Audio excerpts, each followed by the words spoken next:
Terima kasih pimpinan. Assalamualaikum warahmatullahi wabarakatuh. Tentu yang saya hormati dari teman-teman dari mitra kerja kita, yaitu dari Semen Indonesia, kemudian Garuda, saya lihat di sini dari PPA, kemudian juga dari Bank BTN. Ada beberapa hal pimpinan, terutama pertanyaan berkaitan dengan Semen Indonesia ya. Kalau kita melihat paparan tadi, tentu kita mengacu kepada kalau kita lihat di sini industri semen Indonesia sudah dalam beberapa tahun terakhir kan memasuki masa-masa yang suram ya. Terlihat juga dari nilai emiten yang turun. Kita lihat juga di B ya, ada dua hal utama yang membuat kinerja keuangan perusahaan yang begitu buruk ya. Pertama kita lihat juga masalah kelebihan pasokan. Tadi saya lihat sudah dijabarkan oleh Pak Dirut atau oversupply ya, dan juga predatory pricing ya. Berdasarkan data Asosiasi Semen Indonesia kita lihat di sini, jumlah kapasitas produksi semen di Indonesia hingga kuartal pertama tahun 2018 mencapai 107,4 juta ton. Sementara itu total permintaan hanya mencapai 66,35 ton.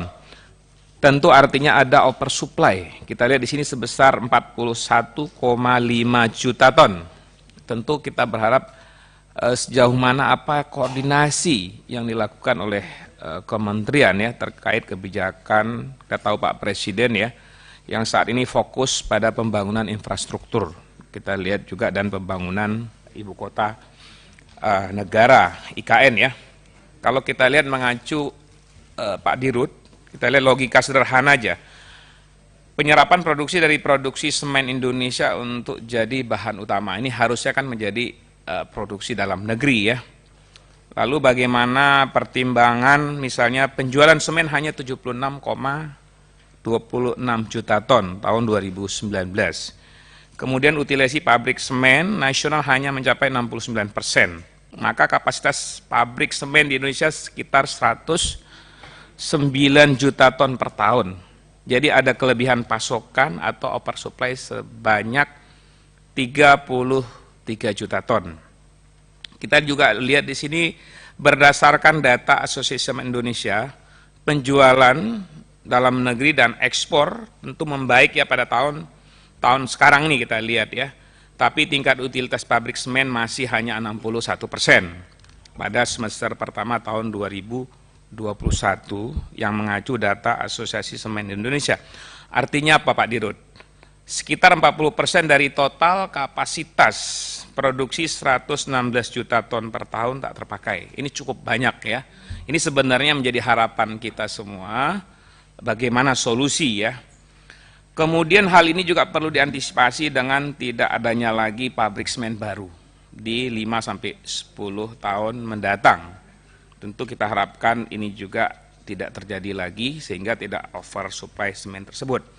Kemudian bagaimana hal ini apakah sudah dikoordinasikan dengan Kementerian Perindustrian misalnya, apakah ada regulasi yang bisa menghaul ya. Lalu bagaimana kelanjutan audit, investigasi dan juga industri semen ya. Sejauh apa kebijakan strategis yang telah diambil oleh perusahaan menanggulangi kemungkinan terjadi stok berlebih. Tentu kita yang sangat menonjol hari ini adalah ini gempuran semen dari Cina ya, yang harganya saya melihat nih jauh ya. Kalau kita lihat pasaran misalnya ada 55.000, bahkan yang Cina punya ada sekitar 42.000 rupiah Pak. Ini menjadi catatan juga kepada Bapak Dirut. Kemudian yang kedua tentu berkaitan dengan Krakatau Steel. Tentu Krakatau Steel di akhir-akhir ini cukup bagus ya Pak PLH Dirut. Kita lihat di sini peningkatan kebutuhan baja di dalam negeri masih dipasok dari luar negeri atau impor. Kita lihat pada tahun 2020 produksi baja Indonesia sekitar 13 juta ton, sedangkan kebutuhan mencapai 15 juta ton. Artinya ada kekurangan sekitar 2 juta ton. Sehingga selisih kebutuhan ini juga dipenuhi oleh impor, yaitu sebanyak 2 juta ton. Kita lihat juga di sini kebutuhan baja Indonesia memang terus meningkat, namun utilitas industri baja nasional ini masih rendah, yaitu sekitar 57%. Tingkat utilasi yang ideal untuk industri yang menguntungkan dan juga berkelanjutan adalah di atas 80% ya. Maka banyak sekali masalah yang perlu dibenahi ya untuk memperbaiki kondisi baik industri baja maupun besi kita. Terkait hal ini, ingin kami mendapat gambaran, khususnya Pak PLH Dirut, bagaimana sih perusahaan menyiapkan roadmap untuk meningkatkan produksi, khususnya penyerapan produk KS ya. Jangan sampai kinerja baik ini hanya terjadi di tahun 2021, tapi kemudian tidak lagi berlanjut. Tentu harapan kita apa yang telah baik di 2021, 2023 dan kita harapkan sampai 5 tahun ke depan ini harus menjadi tuan rumah di negara sendiri, jadi tidak tergantung kepada impor. Padahal kalau kita lihat sumber-sumber daya alam kita sangat potensi, Pak Dirut ya. Kemudian kita lihat juga di sini kebutuhan baja dalam negeri mencapai 19 juta ton, Pak, dan terus meningkat hingga 23,34 juta ton di tahun 2025. Sehingga produsen baja mencari negara-negara yang memang empuk, salah satunya Indonesia, Pak. Tentu nanti ingin kita dapat gambaran, Pak, apa sih strategi KS ini dalam melakukan program hilirisasi ya produk baja sekaligus mengoptimalkan utilisasi industri baja dalam negeri. Tentu kemampuan KS untuk meningkatkan kinerja produksi dan menjawab kebutuhan dalam negeri akan sangat berpengaruh terhadap kondisi keuangan. Kita lihat kemarin Pak Dirut juga sudah menyampaikan di Komisi 6 nih, Pak PLH, banyak sekali penghematan dilakukan, ini kita anggap cukup bagus ya. Tentu dengan ada PMM ini kita harapkan ini juga bisa memberi dampak positif terhadap baja nasional. Terakhir mungkin saya ingin masukkan kepada Garuda. Di sini kita lihat Garuda ini ada sekitar 7,5 triliun ya Pak ya, PMN ya. Tentu kita tahu betul hutang Garuda hari ini kan sangat besar Pak. Di sini lihat dari 100 pesawat yang hanya jalan kan 30 Pak PLH Dirut tadi ya. Artinya ada 70 pesawat yang masih parkir ya. Ini lagi diusahakan. Tentu saya ingin dapat gambaran, apa sih problem yang utama Garuda ini yang akhir-akhir ini kan sudah mau dianggap bangkrut Pak. Padahal ini kebutuhan dalam negeri kan begitu luar biasa Pak.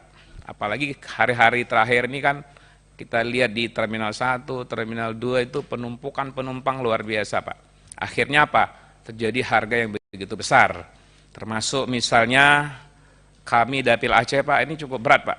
Dengan adanya, padahal selama Garuda normal itu kan harga terus bersaing Pak. Tapi hari ini karena Garuda hanya 2 kali penerbangan, itu pun sangat terbatas, apalagi nggak setiap hari juga. Ini menjadi catatan bahwa pasar ini sangat bagus sebenarnya. Tentu menjadi problem hari ini, kita kan tidak melihat lagi ke belakang Pak. Tentu di belakang kita lihat kerugian Garuda dan mencapai 100 triliun ya hutang Garuda ya.